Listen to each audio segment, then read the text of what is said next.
La découverte et l'exploration du monde ont toujours été le rêve fiévreux de nombreux peuples et individus à travers l'histoire. On peut notamment citer la découverte de l'Amérique du Nord par le viking Leif Erikson autour de l'an 1000, et de l'accostage du génois Christophe Colomb sur l'île de Guanahani, baptisée Saint-Salvador, le 12 octobre 1492 après 3 mois de traversée. L'histoire retiendra qu'il est le véritable découvreur de l'Amérique. Dans cette capsule, je vais vous parler de la dernière grande terre à avoir été foulée par le pied de l'homme. Bien avant sa découverte, les cartographes lui avaient déjà donné le nom de Terra Australis. Et oui, vous l'avez deviné, je parle bien du continent antarctique.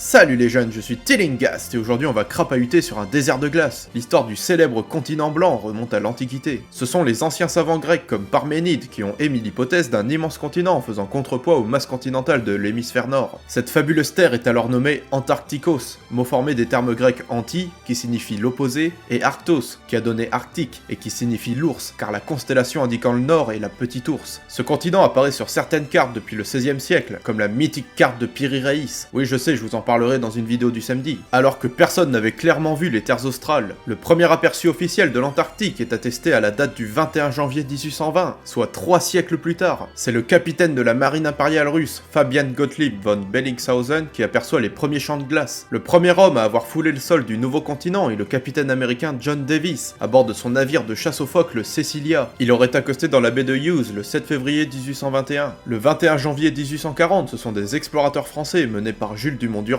qui plante le drapeau sur le rocher du débarquement, un îlot au nord du continent. Ils baptisent cette partie de l'Antarctique Terre Adélie, en hommage à sa femme Adèle, et ce territoire est toujours sous le contrôle français de nos jours. Il faut attendre le 14 décembre 1911 pour que l'aventurier norvégien Roald Amundsen, accompagné de 3 compagnons, une trentaine de chiens et 400 kg de vivres et de matériel, atteigne finalement le pôle sud. En partant de la baie des Baleines, ils ont mis 99 jours pour faire l'aller-retour jusqu'au pôle. Cependant, il arrive parfois que certaines terres soient découvertes puis perdues, comme l'îlot d'Oodak, un banc de sable de la taille d'un terrain de badminton situé au nord du Groenland, qui a été trouvé en 1978 par une équipe de surveillance danoise. 20 ans plus tard, il avait disparu. Si cette capsule vous a plu, n'oubliez pas de vous abonner et de clocher. Vous connaissez la chanson. Quant à moi, je vous retrouve dans une prochaine vidéo. Salut les jeunes!